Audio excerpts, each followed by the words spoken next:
Attention listeners, ahead are spoilers.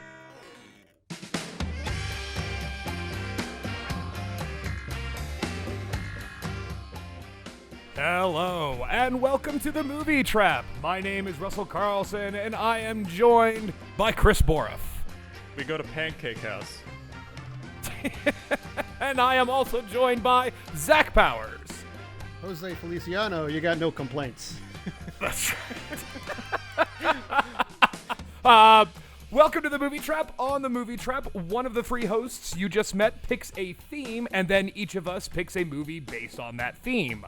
After we've watched all three movies, we then vote with a certain amount of allocated points, plus some bonus points we earn along the way, and then we vote which movie was the best or our favorite or whatever. So, you are lucky because we are beginning a brand new theme chosen by yours truly, and this batch's theme is called basically Make Your Case. The idea is that you'd pick a Best Picture loser and you would make your case to why it should have won the Best Picture Oscar for that year. And that is why we are here today with 1996's Fargo, which lost the Best Picture in 1997 to The English Patient. So, that is what we are here today to do. That is the new theme of the moment. It is to make your case. It is to make a pro argument for a movie and not necessarily just listening to how much Boroff hates Crash. So, with that in mind, just a quick rundown of the points. As I said, each of us has 10 points for final voting, and each of us has 3 bonus points that we can give to one another for whatever reason possible. But because this theme is kind of more of a gamey kind of theme, we've decided to throw a couple little twists in here. For one, we have decided that if 2 out of the 3 hosts decide that your pick is not indeed deserving of the Best Picture, the film is disqualified and removed from final voting. And also, if they agree with them, you must give them one of your points. Are we clear? So hang on to those bonus points because you might have to give them. We will do negative points. This is just to add a little bit of gamemanship and be a little fun with it. So, with that in mind, before we get into let's get our warm coats on and plug in our prowlers. And Zach Powers, why don't you go ahead and tell us 1996 Fargo.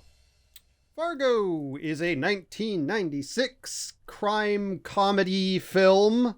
It is written by Joel and Ethan Coen and directed by both of them, but only Joel gets credit. It stars Frances McDormand, William H. Macy, Steve Buscemi, Peter Stormare, John Carroll Lynch, and others. Basically, this is Fargo opens with a shady kind of divey nightclub in Fargo, where a slimy little weasel of a man named Jerry Lundegaard, played by William H. Macy, is meeting up with 2 sort of semi-competent career criminals. The B team. Yeah. Competent and a half, you'll say, you know. Yeah. Named Carl Showalter, played by Steve Buscemi, and Gerd Grimsrod, played by Peter Stormare. And he is proposing to them that they come to his house and kidnap his own wife. Essentially, his scheme here is, what's going to happen is you 2 kidnap my wife. I'll tell you when to do it, all this stuff. And I'll get my rich father-in-law, Wade Gustafson, to pay off the ransom, $80,000. And you guys get half, and I get half, and I'll throw in a car, a Sierra Cutlass, as a sweet little extra on top. So eventually the 2 accept the deal, and the plan is made. And we get a little bit more time looking into the sort of life of Jerry here. Again, he's a not a used car salesman, just a car salesman. Who also has a lot of petty scams going on. He's taken out a hefty loan against a bunch of cars that do not exist by giving blurry, shitty serial numbers that he faxes over to this loan company that he is almost certainly going to get called out on sometime in the near future. And also is pitching like real estate deals to his wealthy father-in-law Wade, who seems to not care for him a super great deal. Ultimately, Wade does take him up on one of the offers because there's a parking lot deal that is theoretically extremely lucrative. But it is too late. The kidnapping is already going ahead. All during this time, Carl and Gare have kind of just been traveling through the Twin Cities, meeting up with various prostitutes, going to various pancake houses, things like that. They finally, one day, however, managed to get to Jerry's house and managed to, after a sort of comedy of errors, successfully kidnap his wife and head back out of town. Unfortunately, that evening, they are pulled over in a little town called Brainerd because they have temporary registration dealer plates on their car. Carl attempts to bribe the officer, but when he hears Gene, Gare just shoots him in the head and then has to chase down and kill two passersby who happened to witness the Carl dragging the body off of the road. The next morning, Frances McDormand's character, Marge Gunderson, is on the scene. She is a pregnant woman married to John Carroll Lynch. They seem to have an extremely loving relationship. And she's charged with investigating these murders. She basically gets a basic idea of what occurred. And they, have an idea of what kind of car it is, that it has dealer plates, etc., etc. And she begins to track down leads. She finds out that these two men slept with a couple of sex workers who she manages to get in touch with, and also tracks them down to a guy named Shep Proudfoot, who is the guy that connected Jerry with them in the first place, or at least one of them. Which one does Shep know? Does he know Steve Buscemi or he knows both of them, but he only vouches for Grimm. Well, he only vouches for Peter Stormare's character, but I think he knows Carl Showalter, but he wouldn't vouch for him. I thought it was the opposite. I thought that he knew Steve Buscemi, because then he knows where Steve Buscemi lives later. I think the other guy was the guy he didn't know.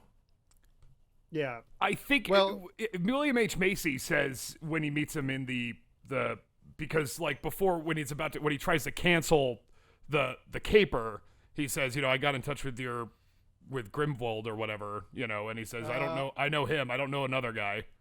It does say, I looked it up, he doesn't know Carl Showalter, so he doesn't know Steve Buscemi. He says, don't know him, don't vouch for him. Okay. Right. For some reason, I thought it was the opposite. Though it does seem like he does kind of know him, but anyway. Yeah, it does seem like a little bit, yeah. Anyway, meanwhile, Jerry is dealing with Wade and his assistant, Stan, Grossman, to get Grossman.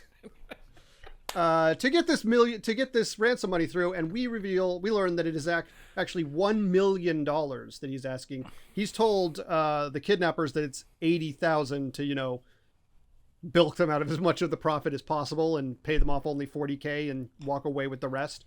But it is in fact $1 million that he's asking for. And he manages to get them not to call the police, and also indeed managed to get his son Scott to not talk to the police. His son, who he had completely forgotten about in light of this kidnapping.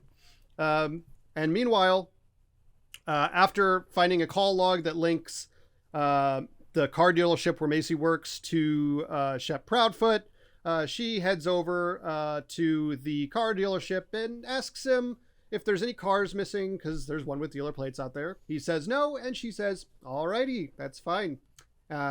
Meanwhile, while she's in Minneapolis, she reconnects with an old high school friend, Mike Yanagita, who sort of tries to clumsily, romantically approach her before sort of breaking down and saying that his wife has died of cancer in the near future, and he is having a difficult time.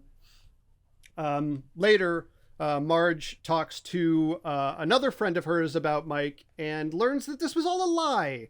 He has some mental problems and is living with his parents and only had been sort of stalking maybe that woman for a while, bothering her a lot, but they were never married, and she is still alive.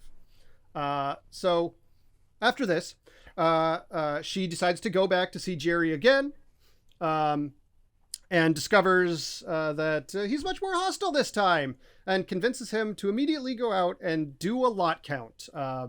But instead of doing a lot count, with his luck almost out, Jerry just flees in his car. Meanwhile, Wade has decided to take a more active hand in the kidnapping situation. After Carl has a particularly bad night in which, after going to some kind of fancy club and getting a prostitute, he is beaten the shit out of by Shep Proudfoot, who doesn't like police sniffing around, threatening to send him back to prison for breaking his parole. And he calls up Jerry and is like, we're doing this shit tonight. I'm sick of this. But instead of Jerry going, Wade is the one who decides to take the money personally and also brings a gun. They meet on top of a parking garage.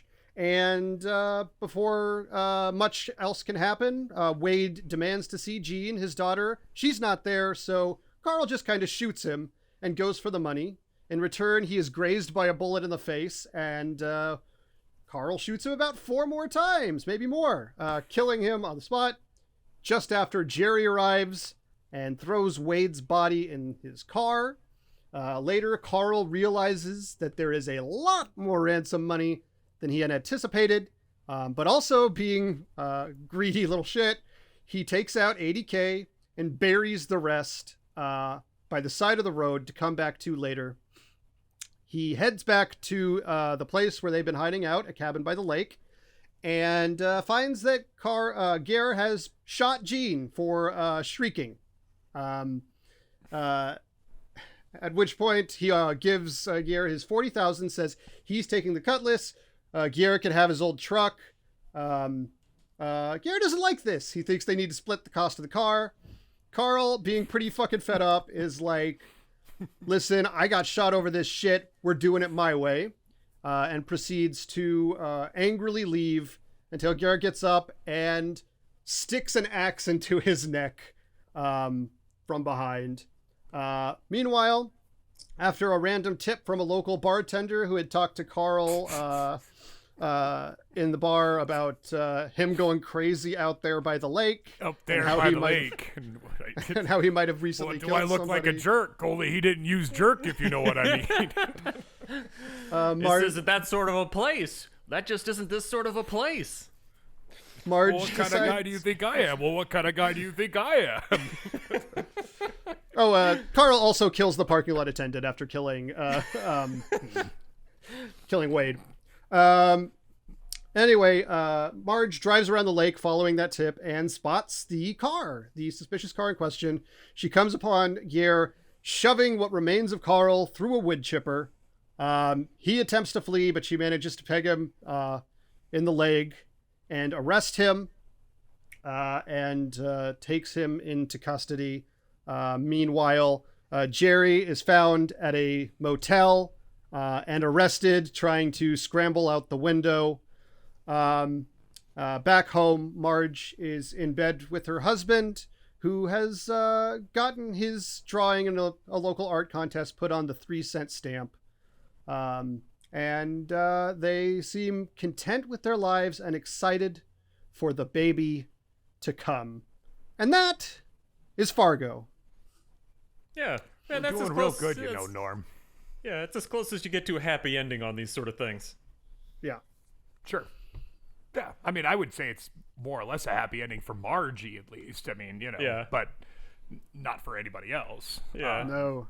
Well, the last scream from William H. Macy is kind of one of my favorite, like, person melting down on camera screams, because you've been watching him be a weasel the entire time, and that's the moment where it just all falls by the wayside. It's just him, like a little, like, Well, caught animal screaming.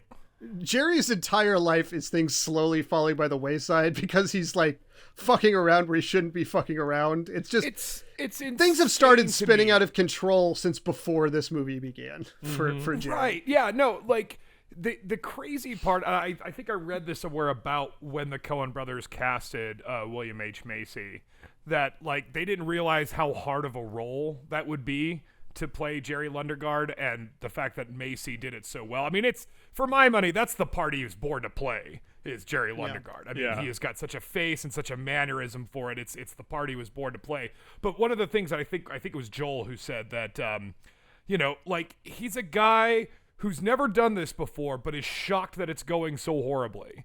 You know, like, he's just absolutely surprised that it's all going so wrong. Well, his initial scam, so like I said, he has this scam where he like sent over these fake serial numbers to someone to take out a loan, and like that scam was never gonna work long term. Like, it's a terrible scam. He doesn't have these cars. He doesn't have these serial numbers. Somebody's going to check on this eventually. I think he just assumed no one would check. Well, it's so stupid. I think it was part of his scam because he wanted to throw the $30,000 into that parking lot deal and hope to get paid back in time to pay that off. It's like each. But even then, he put up fraudulent collateral. Yeah, no, I get you. I'm just saying that he's a guy who makes bad decisions and then makes further bad decisions trying to make up for what he screwed up previously. So it's like a gambler who just can't stop trying to make bad decisions. This is a good one, yeah. Yeah. So the thing about Jerry, I don't know. I think Jerry's an interesting character because I was reading some stuff about this character, and there's a little bit of debate about how monstrous people think Jerry is. Like, if he is, like, a lot of this does not his intention. Like, he wants it to be a, quote, no rough stuff type deal. But at the same time, Jerry, like, consistently forgets about his son's well-being during the course of this plot. He doesn't even think about the trauma that his wife will certainly go through, even if she survives this ordeal. He's not like he doesn't call the police at any point. He's not like, this is out of control, I've got to stop it, ever. I've even seen some people saying that because this scam is so ill-conceived, that they think Jerry, once he gets this $1 million, is just intending to blow town and leave his family behind. I mean, I think that's a valid thought. Yeah. Very valid. We don't get to see that, but yeah, go ahead. Well, I mean, he basically does. He basically, once it all goes sideways, he pretty much pulls up stakes and tries to go into hiding. Yeah, he just leaves anyway. So I think that that's perfectly valid. And the picking up, I think that's the most telling thing about how monstrous Jerry is his complete, he almost forgets that his son exists sometimes. Like, just completely, he's already gone through the trauma of, like, having his wife kidnapped, goes through the whole plan with Wade and Stan, Grossman. And Stan asks him, like, what about Scott? He's like, oh, geez, yeah, do you think I should tell him? Like, it's that level of, he's so focused on his own shit that it doesn't matter what everybody else, it's about getting to that goal for him. And that's what sort of makes this movie so brilliant, is that monsters come in all shapes and sizes, and all different mannerisms, and all different sort of camouflages. And that's where, contrasting that to like Showalter and Greer, where they're just, more or less, I mean, you can make the argument that Peter Stormare's character is a fucking psychopath. But Showalter more or less is just like a two-bit hood who's just, looking for an easy buck and doesn't mind the rough stuff. He's more than happy to get the rough stuff to get him out of the way. A very classic Steve Buscemi character. Yeah. But it's also like he's approaching it kind like, of in like a professional aspect. Like, it seems like as low rent as he is, he's still like better at this than William H. Macy, at least. What I think Steve Buscemi's Showalter does something. Grimswald doesn't do this, but Showalter pretends at class. Like, he likes to go to these fancy like entertainment places and have champagne, and like he wants to go to the steakhouse and all this kind of shit. But he is just like a rough and tumble, like, idiot, low class moron. Like, almost everybody, like everybody in the movie is like kind of low class. Like, a lot of people from this area don't like how they're portrayed in this film. Their area is portrayed. It's all, empty spaces and tchotchkes and like shitty chain restaurants. Yeah, he's trying to be some big shot, some like very fancy fancy dude, and he's just a fuck up deep down in his heart. Yeah. Well, and I also think it's the best part about Buscemi's character is he's mostly the only one who isn't, you could tell, is not from the area. So he's more or less annoyed and baffled by everybody's sort of niceness, and is really put off by it. Like there's this one thing like where they say, "What the heck do you mean? The heck do you mean?" Like he just can't stand how just obnoxiously polite everybody is when there's no call to be. The concept of Minnesota nice, like and I can understand why people from the area would kind of not like this movie and kind of feel like they're being kind of poked fun of, but Coen brothers are kind of from there, so they described it perfectly. Minnesota is Siberia with family restaurants, and they make it look like that. Yeah, I think that the common theme with all of these sort of different kinds of monsters in the movie, and I'm including Wade in this because I think Wade is also pretty much a shitty dude deep down in his heart, is that these people ultimately their commonality is like a greed that is often like very, very, very minor. Like the most extreme example is Grimsrud killing Showalter over the difference between the Cutlass and his truck. Like it's for a few $1,000s probably at most. It's not like, and each of these people successively is doing it for less and less. Like Buscemi thinks he's doing it for what, $40K and part of a car. And so does Grimswald at first. And like, even Wade is trying to haggle down prices, and like he's like his daughter's life is at risk, and he does seem more concerned with the ransom than with getting her back a pretty significant portion of the time. Yeah, there's definitely some Getty vibes from that guy. Getty, thank you, bro. Yeah. You're getting a fucking point. Because, that's immediately who I thought of. Because, like, Jean-Paul Getty gets kidnapped in, like, Italy or some shit. And, like, they demand a ransom. And he's like, well, how about this instead? What if I give you, like, half of that and we just walk away and pretend none of this happened? Yeah. But they haggled down even after the guy lost an ear, and they mailed the ear in. I know, right? It's just crazy. Very grim. That's very grim. Right, yeah. Borv, you're getting a point for the Getty measurements. Because, like, I think that, that's the sort of, like, I'll talk about it later because this show was the movie was turned into a TV show on FX with now running on 4 seasons. It's more or less taking place in the same universe. There's some connections to the movie, but very, very thin. One of the things that they say in the second season, character Mike Milligan says it's about Minnesota. Oh, we're friendly people up here. You're like, oh no, actually, pretty fucking unfriendly. Actually, like you're doing me a favor. Like that's the Minnesota nice. That kind of like. Frances McDormand's character is the perfect example of this. The way she is authoritative, but also very much like, now, like you just get a pat on the head and, I know you don't want to be mixed up in anything like that.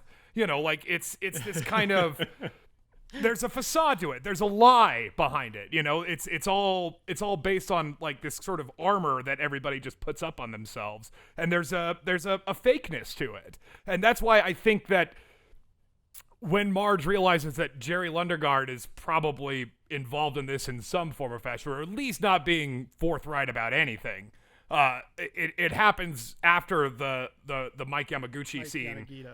Yanagigi scene. Yeah, where he's, it happens right after that. So there is this kind of peeling back that politeness. There is this sort of like chiseling away at the front that people put up to see the gooey, sticky, icky black heart of most people.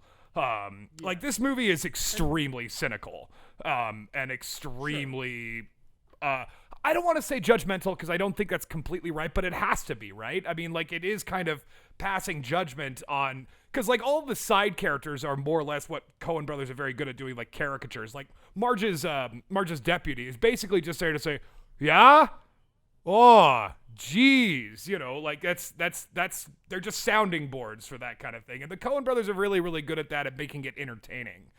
If if even just a little kind of flatly dimensional wise. But that's why Frances McDormand won the Oscar for this, and she totally deserved it because she breathed just enough humanity into Marge Gunderson where it's not a cartoon character, where she's an actual person and you kind of get where she's coming from, even if she is doing this kind of like Columbo style of like interrogations and what have you, where you're trying to put them off guard by her niceness. It seems to me like it was probably kind of a necessity of the story because you have so many characters that I guess you could flesh everybody out. But she's really the one that should stand out because she's the one who's like actually able to solve this crime, even though she's pregnant. And I don't know if I've seen any other detective stories that have a pregnant woman as the gumshoe. Yeah. And I want to note that Marge does manage to solve this crime. She's an okay detective. Like, she solves it because she gets a tip from a guy at a bar. And she solves it because Carl's a fucking loudmouth who can't shut up. Like, otherwise, probably at least Gear would have just got away with it. True, but I think it's also, there's the one other time I've talked about this that I remembered from film school, they always brought up the Yamagita scene. Because it sort of sticks out like an odd, like a sore thumb a little bit, because the rest of the movie's dedicated to let's solve this crime. And then right smack dab in the middle, there's a scene where you're set up with an emotional expectation and you see this sad story, and it's kind of funny in that awkward way, almost like The Office.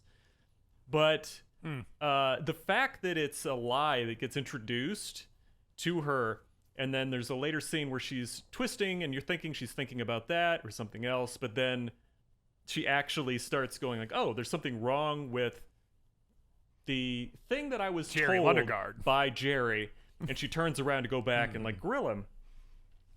So I guess for me, that's kind of one of those scenes where I'm like, you could see a little bit more of the wheels turning and her kind of putting together the pieces. But yeah, I would agree too that a great deal of the detective work on this is convenience based. Like, she happens to know this, she happens to know that. And also that these are deeply incompetent criminals. Like, she's not catching Moriarty over here. Yeah. Right. But I mean, let's be honest here. This is how crimes get solved. Crimes are usually committed by not masterminds and are usually solved by, shall we say, slightly above average competency police work. That is the majority of crime in this country. Most people are not masterminds. Most people just kind of do it, it just doesn't happen that way. So that's why I think one of the funniest parts about this movie is that it opens with a placard saying that this is a true story, even though it's not a real story. Well, I think that ties back into like this idea of lies, right? Like, don't trust. Right. Like, Marge is too trusting, and maybe we're too trusting of the movie also, which is beginning by lying to our faces. Right, and that's why I think, and I think the Coen brothers even commented on that. Like, once the audience thinks it's a true story, kind of gives you license to do whatever you want. You can kind of, they'll be like, well, fuck, that's fucking crazy. I can't believe it. That's that. It kind of sets them off guard and makes you lean into the punch a little bit, and that's why I think this isn't the first movie to do it. Texas Chainsaw Massacre did it. I mean, like, it's not uncommon to lie to the audience upright to make a work of fiction seem true. Like what do they say? The only thing that's true about Fargo is that it's a story. That's what they say. The Coen brothers are one of those filmmakers that are they're accidentally geniuses, in my opinion. Like, I don't think they intentionally do a lot what gets accomplished in their films, but ends up working. Like, just the title Fargo, right? Very little of the movie actually takes place in Fargo, North Dakota. It's pretty much just the opening scene, and that's it. Right. And they explained it like, well, Brainerd was a shitty title. Fargo sounded better, so we'll go with that. See, but you could still make an intellectual case to why it's called that, because that's what kind of springboards everything out. You could look at even a metatextual stuff, like Fargo is like the gapes of hell, and Jerry has to go summon these fucking demons or whatever to go wreak havoc on his life for his own benefit or whatever. Well, it's also like you can do far that if you place want to go. Yeah, it's far off. That might be where the name comes from, Fargo. Oh boy. Okay. So guys, here's a question. Sorry, yeah, I'll let you keep going. I just want to find out like why this one's better than the English Patient. Well, Jesus. yeah, I'm going to say I do want to say one more thing about exclusively Fargo before we get too deep into the English Patient comparison, which is one thing that definitely I think is worth talking about in this movie is the use of space, particularly barren space. Like, obviously the landscape is a barren, cold fucking wasteland the entire movie. And there's also a recurring theme of parking lots. Like, a lot of scenes take place in parking lots. Jerry wants to make a parking lot. They have all this fucking place has is space. And all they're going to do with it is make more space. And, like, I think that I think it's probably intentional, right? Like, I think the idea is these people, for the most part, deep down in their core, are cold, empty people, and they live in a cold, empty place. Like, what is inside them is externalized onto the world around them in a real way. Like, maybe, I suspect part of the reason that Marge is pregnant is so that she is literally not empty. Like, that unlike everybody else, there is something else inside of her, and everybody else is fair. And everybody else is just a cold, barren, fucking empty place. She even has this misconnect with, like, the world. Like, she sees it almost like, you know, that thing when you're a kid and you're like, how do we know we see the same color?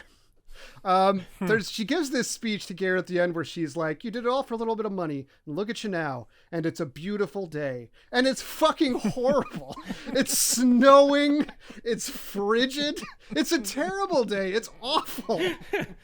But I think it's also, like I said, these people are like conniving for like often meager amounts of money or respect. And Marge is this person who is eternally content with exactly what she has. She is content for her husband to get the 3-cent stamp. The 3-cent stamp is good enough. Like, which I think no other character in this movie would have that position. Very well said, Zach. And that's why I think I'm going to give you a point. I actually had never heard like a good contrast of her character to the rest of the film that put it in context of why she feels better. The idea that she's actually content and that things work out in her favor because she's fine with what she has, rather than coming up with a tomfoolery plan and doing everything else that everyone else in the film appears to be doing. I agree. That is absolutely what that character's core is. I've never heard that before. I think that's a great point. And I should say, like, when I mentioned that the unintentional genius of the Coen brothers, it's not that the Coen brothers didn't do exactly what they wanted with this movie. Everything in this movie is exactly, guys. I remember listening to Deakins. Roger Deakins has a podcast now, and he interviewed Joel Coen, and they talked a lot about Fargo. And Deakins remembers a scene, I think it's in the Radisson or something, and it's just like a hallway, and like the set dresser like puts like a plant, just like one plant in there, and the Coens are like, no, it's too exciting. You can't. It's too dressy.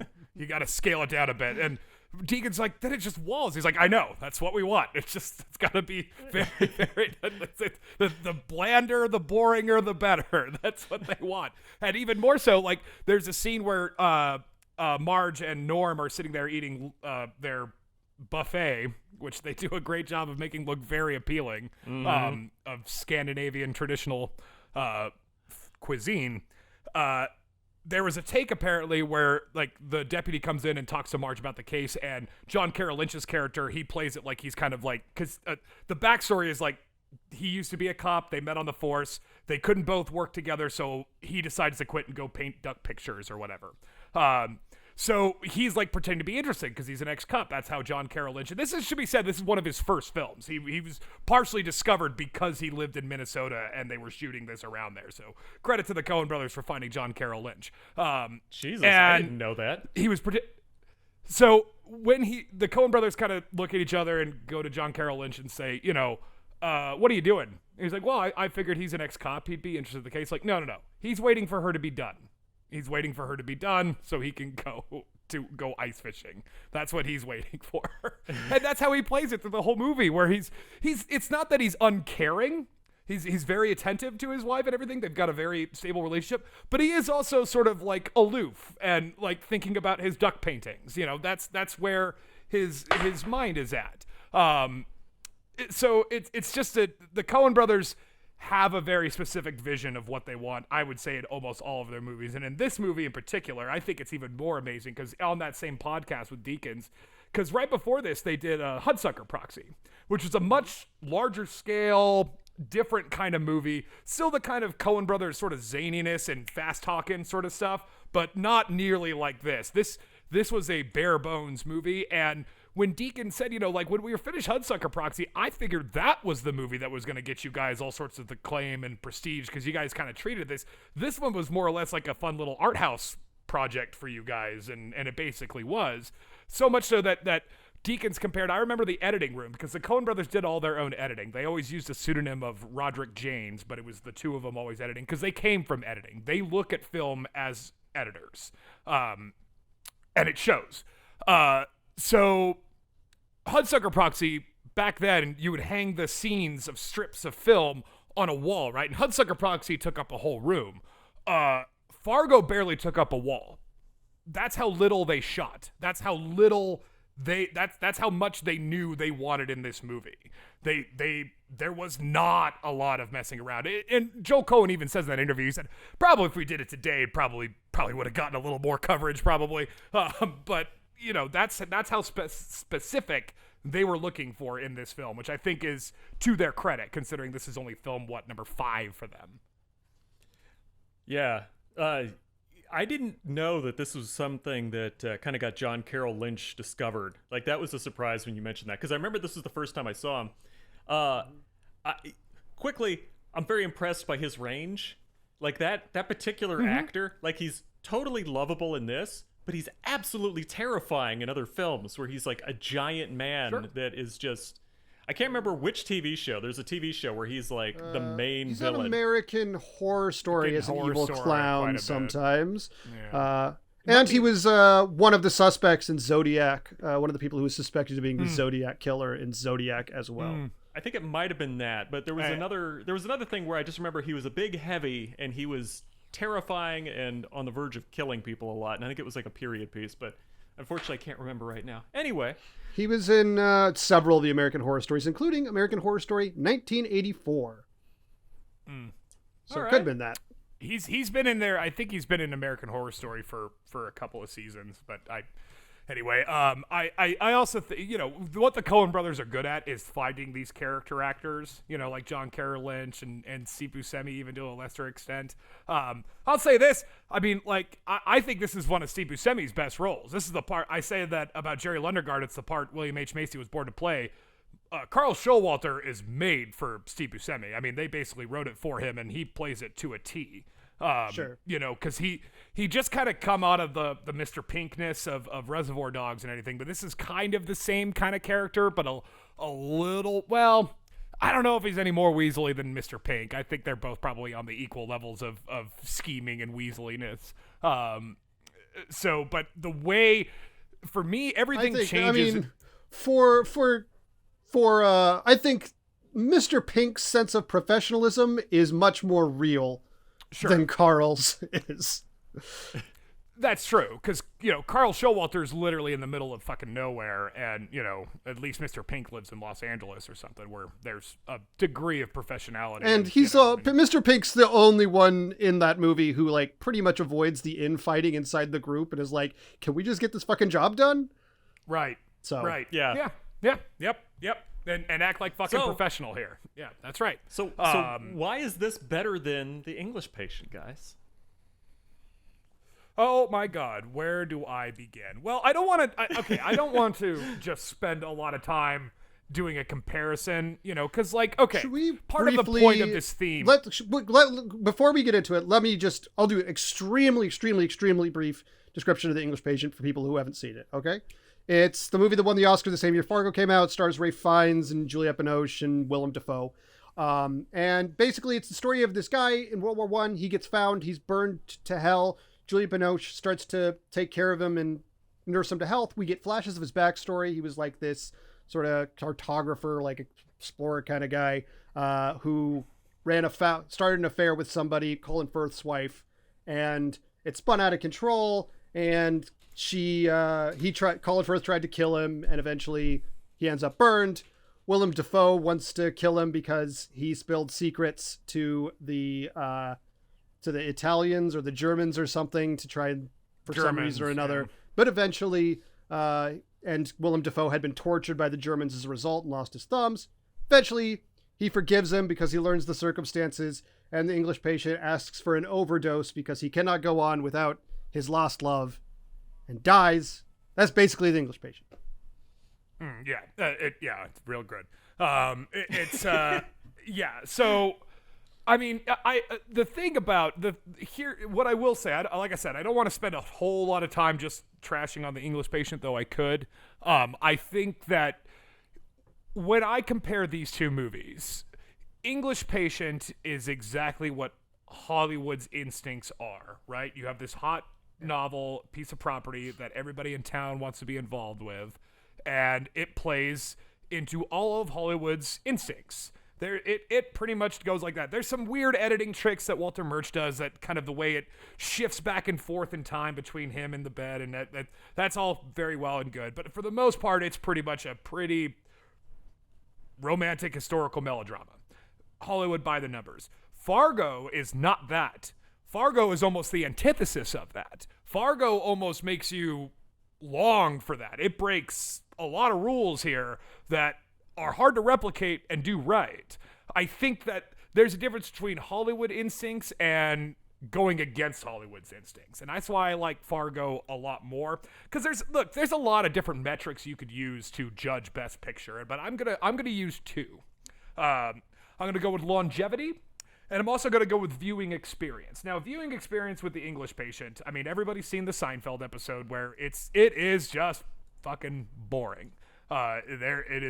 It's shot like Lawrence of Arabia with about a tenth of the action.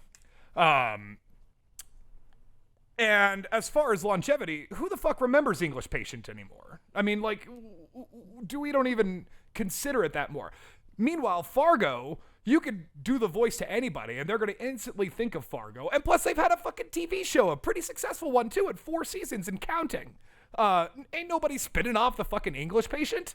Anyway, that's my rant on that. I think that, and even with the viewing experience of Fargo, even though I've seen this movie a bunch of times, I still find myself laughing or discovering new parts about it that I like. There's something new, even though, and also not for nothing, Fargo's not nearly as long and self-important as English Patient is. That's where that movie really insists on its own sort of like prestige. And also, one of these films was produced by the Weinsteins, and one wasn't.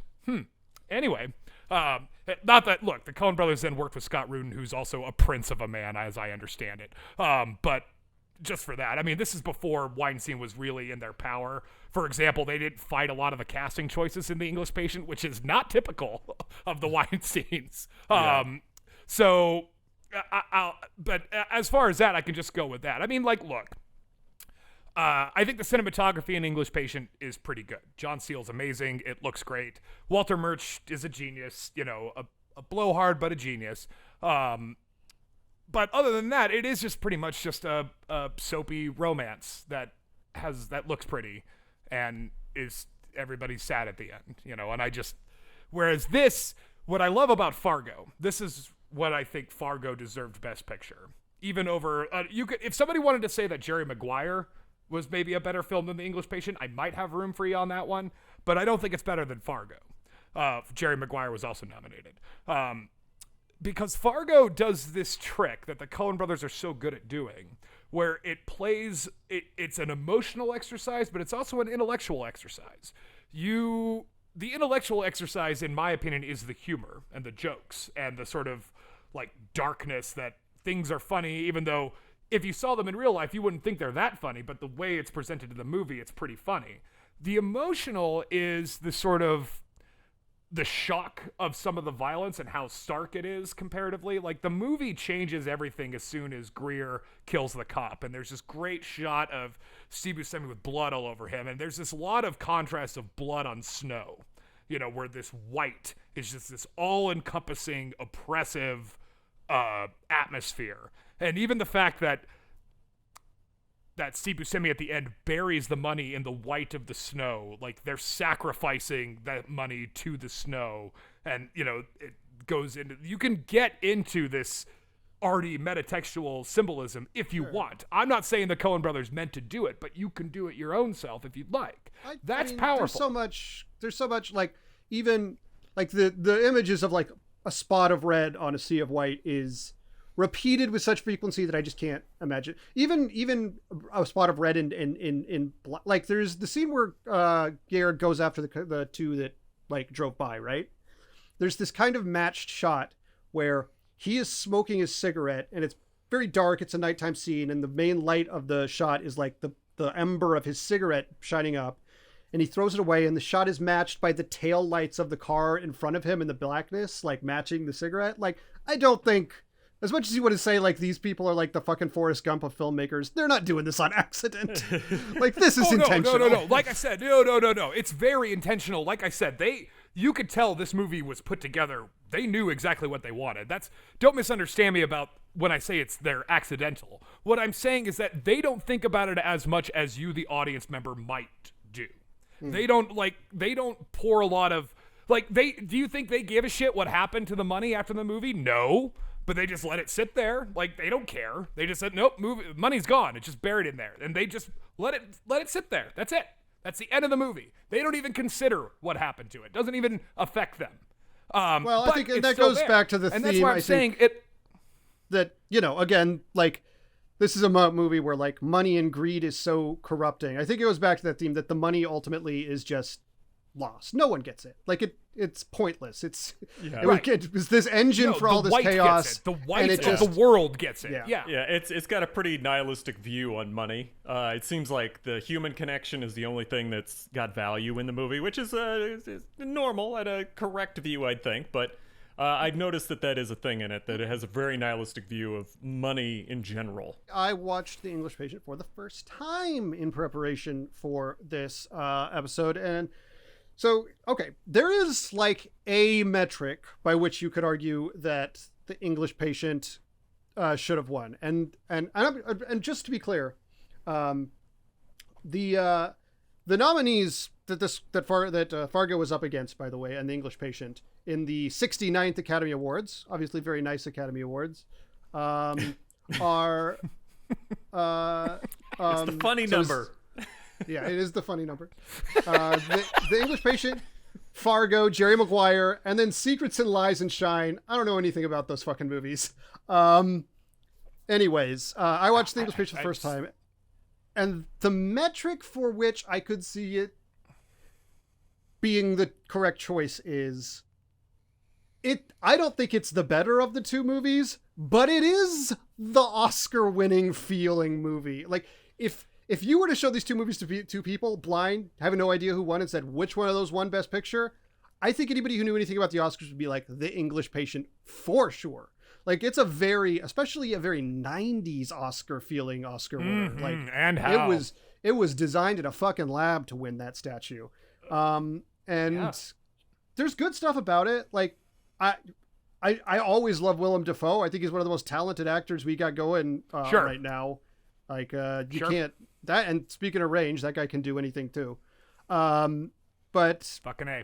And it's a good movie. Like, it is a quality movie, and it feels like a fucking Oscar winner movie. Yeah. Fargo is a better film. Like, it's more enjoyable. It's, while being just as, if not more, deep and challenging and thematic and thoughtful, like, and more economical, funnier, scarier. Like, it's just, by basically any metric, it is a better film. It feels less like an Oscar winner, but it's a better movie. I think Zach's right. I think that part of the reason why this won is because it was designed to win. It was designed this way. It shows, in my opinion, especially for how fucking long it is. I mean, we spend a lot of time in that movie of stuff that I love Willem Dafoe, and I love Willem Dafoe's character in it, but did we need him? Not really. Didn't really reveal anything, didn't really do anything, nothing much of consequence other than just more backstory. It's you know, it's designed to sort of enrapture you and make you think that, oh, well, I'm in a loveless marriage, I should, or whatever. Anyway, I think what I'll say about English Patient is I watched it again too, just to remind myself, because I haven't seen it, I think, since fucking film school. And I think that when I watched that movie with today's eyes and my older, wiser, pot-addled brain, I see the perks of it, especially, like I said, Murch's editing, Seal's cinematography, and a lot of the acting is great. I love Juliette Binoche. I love Willem Dafoe. Ralph Fiennes is good too. Kristen Scott Thomas is also pretty good at it. Sure, yeah, Kristen Scott Thomas. This is one of her first real big roles too for Kristen Scott Thomas. And I don't really have a problem with Anthony Minghella. I never pronounce his name right, but I don't really have a big knock against him. I didn't really care for Cold Mountain either, but I never saw. The talented Mr. Ripley is actually pretty okay. That movie was okay too, but that's much more of an interesting story, and that's much more. It's the same kind of idea where it's a torrid love affair kind of thing, but there's also these weird sort of almost homosexual vibes going on that's sort of underplayed in The Talented Mr. Ripley that Minghella does a good job sort of hinting at. I agree. I think that movie's better, but is it Best Picture better? No. I'm just saying that in terms of Anthony Minghella's stuff, The Talented Mr. Ripley to me is a far better film. It also coincidentally was one that was also not well received because what's his face, Matt Damon, was coming hot off a variety of things and was being introduced as a sexy leading man. So having a film in which he's playing a character that is bi was a big issue. the Leonardo DiCaprio B-side is what Matt Damon was. Yes, so correct. I think that is very indicative of the 90s. But for a movie like Fargo to come out and make such a statement, where again, I don't think the Coen brothers anticipated, to curb a line from the other movie, I don't think they expected all this hoopla about Fargo. They expected it to be kind of a niche, sort of like Sundance, like art house film, and everybody loved it. And I wonder why that is. And part of the reason why I think I understand why everybody sort of attached themselves to Fargo is because it is a crime noir in an atmosphere and environment that you've never really seen that kind of story told in. Like you could do the story of an English Patient in Minnesota and not really change a whole lot. I mean, you'd have to change a couple details like war and stuff. But if you wanted to do a steamy love affair, romantic melodrama in Minnesota, those are a dime a dozen. But to do something like this sort of weird Hitchcockian caper mixed with this sort of very blunt but subtle comedy that's involved in it, where it's obviously passing judgment on these people, but it's passing judgment from a place of empathy. We were talking off air about the guy. There's a scene in Fargo where Jerry Lundegaard has clearly lied to these people buying a car about this True Coat sealant that is obviously already included in the car, can't do anything about it, but he lied to this person, said, I'll just take it off and you save yourself the money. They come to buy the car, he says, well, I can't take it off because it comes with the car. I actually interpreted that differently. I think that he can take it off, and after he said he would, he just didn't and charged them anyway. That was the thing. Like, it was an option that he just said screw it, and he's charging them and not taking it off just because they're like, what are they going to do?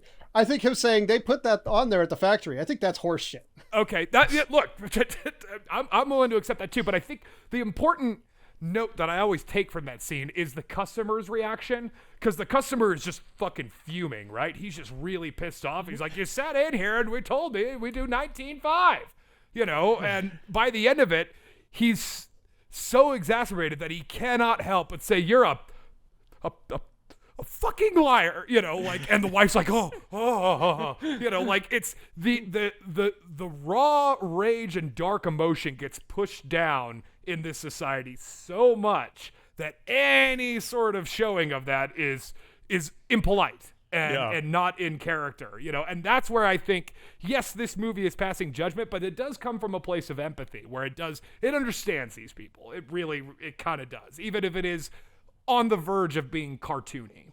When you see people have actual like expressions of anger in this film, that it's well earned, because there's so much of it that is just people being polite for no reason. So having sort of moments punctuated by Steve Buscemi, I think kind of livens the movie up. Like, I always remember him screaming at the guy over the $4 for parking, because it's like it's such an everyday upset. And in LA, everywhere you park costs money. So when you're like, you drive in and you're just driving out, you didn't spend time there, you just want to leave, and they still want to charge you. Like, you can understand why he would be so upset, and I think it also kind of works as a setup for a murder that happens later. That's played kind of like a comedic and sad moment at the same time, which is interesting, because I could totally understand why Steve Buscemi, after being shot in the face, would not cotton to someone asking him to pay for being in the parking lot at the end. That's another part about this movie too that I think is so great, that it is about the dignities of everyday life grinding you down, Jerry Lundegaard is a monster. We've established that, but I think one of the best parts of his performance and in the movie is right after Wade says, "We're not a bank, Jerry.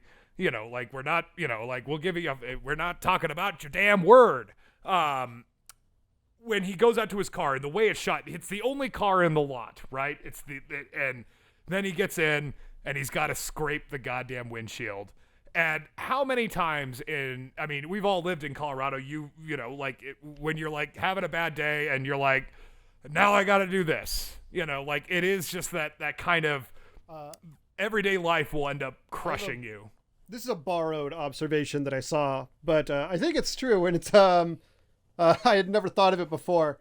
But the fact that Jerry's car is the only car in the parking lot, and the whatever the water or whatever on the windshield has frozen over, Wade must have made him wait for so fucking long till everybody else went home, till the water on his windshield froze over. Just to say point. Yeah. It is, that's why and the movie does a good job of, outside of Marge Gunderson and the cops or whatever, there are no real victims, other than Jerry's wife and the son. Those are the true victims of this movie, in my opinion. I think that the wife, who I think plays it pitch perfect, of this sort of like, "Hey Dad, you staying for supper?" She's so, but yet you feel for her. Like, there's this scene where she gets out of the car and she's traipsing through the snow, and Carl and Grim are just like laughing at her. But if you put yourself in her shoes, you pity her. You're like, this is horrible for this poor woman. She's absolutely terrified. She has no idea where she is, and she's just trying to escape. Yeah. And you have these two assholes just mocking her. Quick trivia. That actress was born in Fargo. Funny. But I sort of disagree with Arbros, because there's I'm not sure I 100% agree with your police work there. Because I do think the interesting thing is, of all the victims in this movie, the people who are actually violently killed, only two are actually related to this whole scheme, Wade and Carl. Everybody else is just some fucking bystander who, because of these people's stupid little scheme, ended up dead. Mm-hmm. Okay, fair enough. Yeah, you're right about that. But I mean, I'll say that in characters that have names, they're the only ones who, I think, are the real victims. But yeah, you're right. There is so much carnage of people who had nothing to do with anything, or were just in the wrong place at the wrong time, end up violently murdered. But you can feel that emotion for those victims if you want. The Coen brothers aren't certainly going to make you do that. They're going to present it as you see it. If you have empathy for them, that's great. But you could also just laugh at them like Carl and Peter Stormare character does, too, because it's funny. It looks funny when she's traipsing around. It's but there are shots that, the woman in the car upside down is not a comedic shot. No. Yeah. But Stuff like that. the scene with the kidnapping scene itself is sort of played in both ways. It's terrifying, but it's also very, very funny. You know, like he just said, Ungwin. I need Ungwin. Like, that's all. He's a one-track mind kind of guy. So yeah, I think that whereas like in English Patient, like I don't think that the main character's a particularly nice guy. I don't think he's all that sympathetic, to be honest with you. I think he's kind of a douchebag, and sort of gets what he's got coming. Because let's be honest, he did sell secrets to the Germans, just so he could have his stolen wife. You know, and anyway, then there's the whole. I don't understand the whole scene between Saeed from Lost and Julia Binoche. There's a lot of nonsense in the English. Julia Binoche is also in love with Saeed from Lost, who defuses bombs. Right, yeah. Which, again, why that matters, who knows? I think that when I look at a movie like Fargo, because I compare it, because this movie, Fargo, you know, in 96, the Coen brothers have kind of established themselves, but they're more of like a, you know, kind of, either they do like zany screwball comedies like Raising Arizona or Hudsucker Proxy, or they do like these kind of weird, almost like metaphysical tense thrillers like Barton Fink or even Miller's Crossing in some respect. This is more of a return to like Blood Simple, only much, much more elevated than Blood Simple. Blood Simple is one of those movies where I've only seen like a couple of times because I only really watch it for more or less educational purposes. Just to, it's the Coen brothers, in fetal form. They haven't quite realized. Fargo, to me, is like their coming out party. This is a statement movie. And I, like I said, I don't think they meant it to be that, but it is in fact that, because every movie post Fargo sort of harkens back to Fargo or to Hudsucker Proxy or to anything else. Anything they do builds on what they've done previously. This is where you kind of compared it, like, I'm not comparing it to the Forrest Gump. I think the Coen brothers are more like the Sonic Youth of filmmaking. What I mean by that is Sonic Youth is a band that plays a very specific weird style of music, but they've been on a major label for almost their entirety existence of a band. So they've been able to get away with murder, basically. They've never changed their sound. They've never done anything different, but they've still made a major label contract. Same thing with the Coen brothers. Coen brothers have always had major studio backing in some form or fashion, but they leave them alone. Because why? Well, they're always on time and they're always under budget, and their movies, while not being huge blockbusters, always manage to turn a profit. Fargo is the prime example of that, of doing something with such specificity, but yet leaving it open to the audience to fill it. It fills the cup halfway, and then you, the audience member, sort of fill up the rest of that cup. Because, like, Jerry's whole scam with the GMAC loans, it never explicitly says what he's doing. It just sort of hints at it, and you kind of get the notion of what is going on and why Jerry Lundegaard is in so much trouble, and why he needs the money, without actually saying it. So it does require a bit of work from you as the audience, but you don't have to put in that work if you don't want to make an enjoyable experience. So that's where I think, had the Coen brothers won Best Picture for Fargo, it was nominated. It did get like a bunch of nominations. William H. Macy was nominated. McDormand actually won the Oscar. Deakins was nominated. Like, it's not like it wasn't recognized by the Academy. But I think everyone was so enamored with The English Patient because it was such the hot property among town, they just talked themselves into it. That, like, well, it has to be great because everybody wanted to be a part of it. And look how great it turned out. It's better than I expected. I think that played into it more. Whereas you could make the same argument for a movie like Schindler's List if you want, but that movie, I think, actually did kind of reward itself in the end. But anyway, I just think that Fargo, to me, was the best picture of that year because of how many rules it broke in general filmmaking. Like, the main character doesn't show up until 30 minutes into the movie. And as Zach said, it's not like it's her detective skills that crack the case. It's just one guy in a bar who doesn't like foul language. It's a short film before the movie. Yeah, it's a prologue. Yeah. I went possibly you could do this, Chris. I think that might have been the longest uninterrupted flow of speech on the podcast from one person we've ever had. I almost want to counter in the corner when Russell begins talking until when any of the rest of us speak. Hey, look. As I've said before, that was a lot of final thoughts. He thought some stuff up. He had some things to say. Right. Yeah. Well, look, I'm making my case here, guys. I'm trying to make the case. Also, just real quick too, I want to say about the fucking music too, because the score for The English Patient got the Oscar. Carter Burwell for Fargo wasn't even fucking nominated.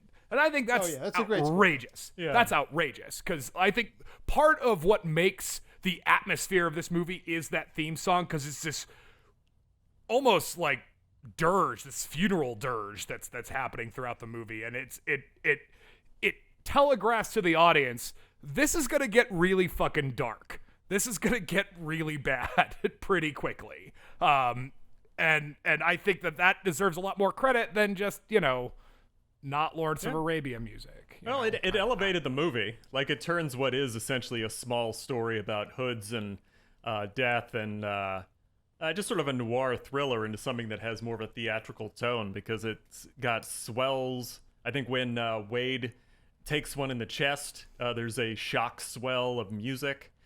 So yeah, I was actually surprised that it was not nominated for an Oscar. I mean, this film's soundtrack has been reused multiple times in other places. So, yeah, I mean, I would agree with Carlson on this. I think that it's an oversight that it wasn't the Academy Award winner.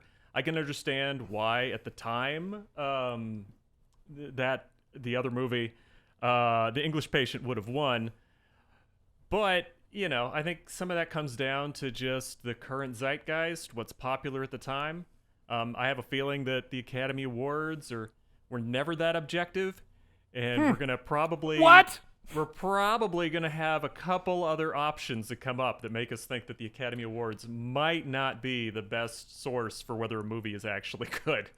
Correct. And this is where I had trouble doing this theme, because do I think that out of all the movies that were made in 96, 97, do I think Fargo is the best? I don't know. I haven't seen all those movies. But I can say that out of the movies in the Best Picture category of that year, I think it's hard to beat Fargo. I think it really, really is. I think that when it comes to just, like I said, the two metrics I'm going on, longevity, well, I think I win on that regard, because nobody even fucking thinks about The English Patient anymore outside of the Seinfeld episode. Which is basically just saying how the movie's not that good. And viewing experience, where I don't know about you, Zach, but I spent a lot of time on my phone watching The English Patient, because I'm like, fucking, here we go. It's a long one, yeah. Let's go. It's slow at parts, yeah. It's like I said, it's not a shit movie. It's not deep hurting or anything. My eyeballs weren't bleeding. In fact, it's quite a feast. It's not bad. Eyes. It's quite a feast for the eyes. It's good. It's pretty good. It's, I don't think it's like an embarrassment that it won per se. It's like, it's a pretty good movie. Yeah, it's not as egregious as some choices could be. But I do think that this film, part of the problem with the Academy is it buys in its own hype. Things get hyped up so much that they'll eventually just like, well, we have to because everybody else likes it. It's a self-feeding machine that will keep going. And I think that's what Fargo was a victim of. But I will say, it's not that the Coen brothers haven't been acknowledged by the Academy later on. I mean, they very much have. But this was one of those times where they're really new, and the Academy could have been on the ground floor of acknowledging who I think are some of the finest American filmmakers of our generation in Joel and Ethan Coen. I long-time listener to the podcast know I see the world through Coen brother tinted goggles. So I'm a fanboy, needless to say. But I tried to look at this as objectively as I could. And I still stand by it. So, yeah, I think you're both right about it. Yeah, I think the Academy Awards is mostly a marketing push, but we can get into that more with the later ones. Zach, that's true. Did you have kind of final thoughts on this one, or? Well, let me just... Yeah, Zach, why don't you give me your final thoughts, and then I'll finish up with my final thoughts since it's my fucking shit. Yeah, I guess, well, I'll go when Chris can do his, and then we'll... it's It's Fargo. Like I don't know what else there is to say about Fargo that hasn't been said by somebody at this point. Like it, one of the things about the fact that it is such a remembered movie that has such longevity is like, I mean, a billion pieces have been written about. I mean, I wrote my first film class in college. One of the things we had to do was write a paper about like cinematography in Fargo. And like I wrote about like that thing I talked about earlier with the cigarette ash matching with the brake lights of the car. Like I remember writing a paper about that in my like intro to film class, film 101 or whatever the fuck in college. Yeah, I mean, I think almost everybody thinks this is I think you'd be hard pressed to find many people who don't have this as one of their top Coen Brothers movie on like the short list of the top 3, maybe 5. And that's pretty good because they've made some pretty fucking good movies. Sure. Yeah, it's Fargo. Yes, I'll say in regards to the, we'll save whether we think it should have won afterward. We can do that after. Okay. Yeah. All right, Chris, what you got? Well, in the shortest way I can say it is that this is absolutely one of my favorite Coen Brothers movies. I think the only one that's sort of in the lead, just for very personal reasons, is Oh Brother, Where Art Thou? Because I just really like that movie and it really responded with me. So, and The Big Lebowski is great too. Not saying it's not great. I'm just saying that, if I had to have an average weekend to just watch a Coen Brothers movie, I'd probably watch Oh Brother, Where Art Thou? Because I like the music. Sure. But yeah, I agree. This one probably should have won. We can go ahead and you can give your final notes or final thoughts, and we'll do the wrap up. Yeah, that's. I can mimic how I could be brief as well because like Zach said, what could be said about Fargo that hasn't already been said ad nauseum? And I think even if it's not your favorite Coen brother movie, you have to probably acknowledge that this is probably one of their best. That it's, as far as masterpieces by the Coen brothers, this is up there. And as Zach said, that's a tough field because they've made some good ones. Probably not my favorite one, but it's up there because this movie rewards you with a rewatch. Considering how economic it is, there's a lot going on, and there's a lot of real thick humanity to dig into, even if it is cynical, even if it is kind of satirical. You could find a lot in there that you would still relate to and enjoy. And I think that when it comes to the Academy and my making the case, I mean, I'll even say that Macy should have been nominated for Best Actor. He was just nominated for Best Supporting. And Buscemi should have been nominated for Best Supporting. Because like I said, I think this was one of his best roles, where he's just this firecracker. And contrasting that to Peter Stormare's character, who says all of 10 things throughout the movie, mostly monosyllabic. And to have that contrast work out in such an enjoyable thing to watch is difficult to do. Coen brothers are very good at these sort of crime, money sort of capers. It's a pretty big theme in most of their movies, but also a big theme is very much Old Testament style justice, where their view of a metaphysical world is a capricious, cruel God. Like that is there. And in this movie, it's the snow. It's the white. Because there's a scene, they're in the cabin and they're trying to get the TV to work, and it's just this snow on the TV. For you kids out there, that's how it used to be. And to contrast that with the white of the snow all around it, it is the white is the Old Testament sort of justice that the Coen brothers like to incorporate in a lot of their movies. And it hints at better things to come from the Coen brothers, in my opinion. But this is the movie that went from sort of niche, interesting, quirky little films like Barton Fink and Hudsucker Proxy to prestige. Even if it was unintentional, they didn't mean for this to be a prestige film, but it is in fact a prestige film. And I think changed the trajectory of film and filmmaking in the 90s to where you see in the later 2000s. This film is one of those pivot points to kind of move away from the sappy melodrama of like The English Patient and just how pretty it looks and how historical and all the costume stuff and everything. This one gets to be a bare bones movie, and I give it more credit for that. Yeah, let's just say what if we agree that it should have taken it home. Yeah, I'll say again. This, like, it's just what I said before. Like, you could make the argument that the English Patient is more of an Oscar movie, but this is a better movie, and that is good enough for me. Like, I don't want to get into like the politics and aesthetics of what is an Oscar movie as much in this particular case. So I'm just going to say that the fact that this is a better movie that has clearly stood the test of time, is more memorable, I think does a lot of things more successfully, more quickly. Yeah, I think that it's fair, perfectly valid to say this should have won the Oscar in 1996 or 7 or whatever it was. I concur. This film should have won the Oscar. The English Patient should kick rocks. That's my opinion.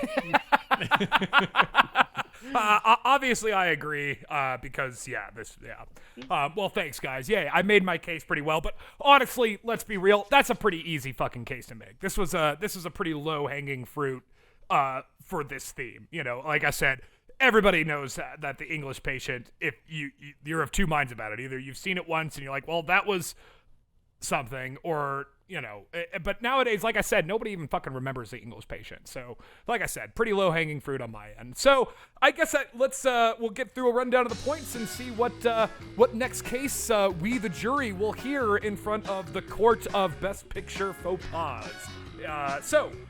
We did give out some bonus points, actually, for everybody. So, here we go. Chris, you got a point from me about the John Paul Getty thing, because that's very, very funny. And Zach Powers, Zach Powers got a point from Chris about the emptiness in everybody's character and contentment in Marge Gunderson's life, and that relating to the pregnancy, that she's not empty, which I thought was a very good point as well. So that brings you and Chris up to 11 points and me at 10 points. And Zach, you have all 3 of your bonus points.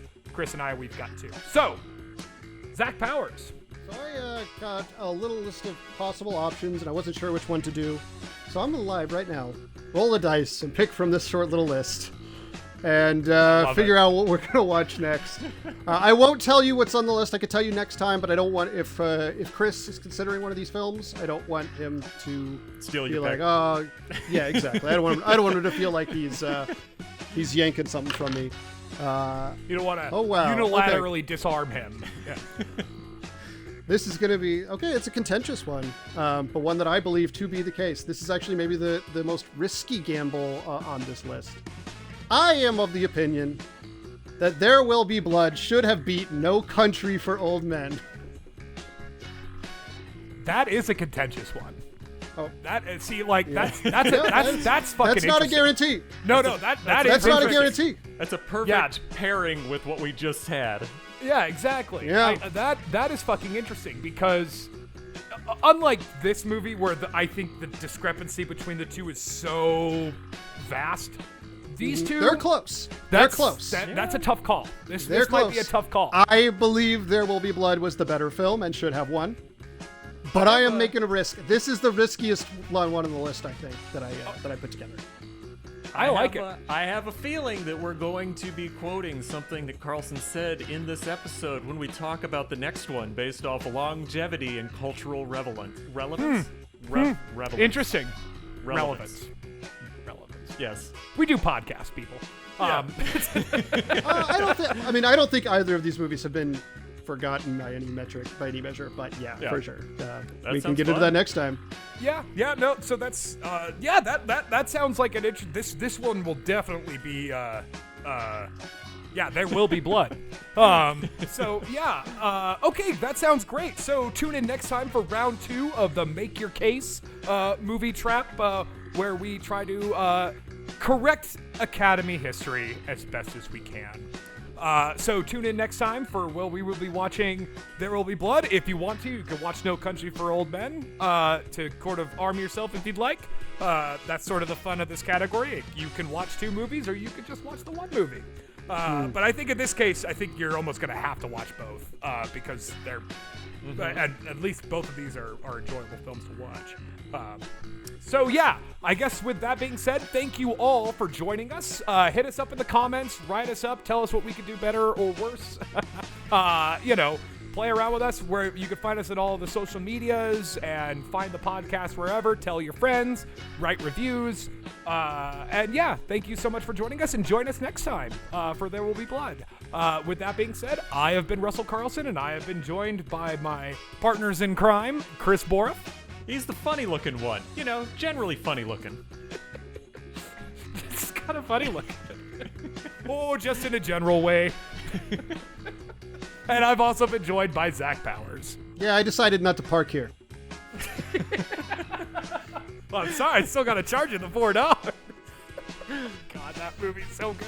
Alrighty, go watch Fargo. Thank you for joining us. And as we always say here on the Movie Trap, Diane Ladd is too young to play Chevy Chase's mom. It's true. It's the Movie Trap promise. See you guys. You doing? Mr. Mora? Yeah.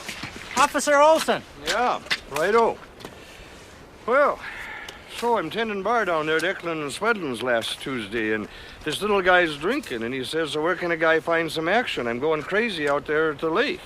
And I says, what kind of action? And he says, woman action. What do I look like? And I says, well, what do I look like? I don't arrange that kind of thing.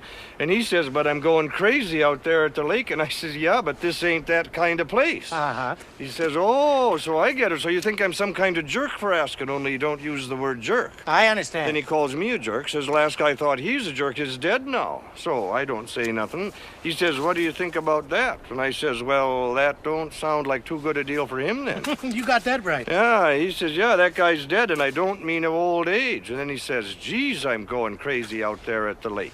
White Bear Lake? Yeah, well, at Eklund and Swedlin, that's closer to Moose Lake, so I made that assumption. Oh, sure. Anyway, he's drinking at the bar, so I don't think a whole great deal of it. But then Mrs. Mora, she heard about the homicides down here and thought I should call it in, so I called it in. End of story. Well, what this guy look like, anyways? Oh, he's a little guy, kind of funny looking. Uh-huh. In what way? Oh, just in a general kind of way. Okay. Well, thanks a bunch, Mr. Mora. You're right. It's probably nothing. But thanks for calling her in. Sure. Looks like she's gonna turn cold tomorrow. Oh, yeah. Got a front coming in. Yeah, you got that right.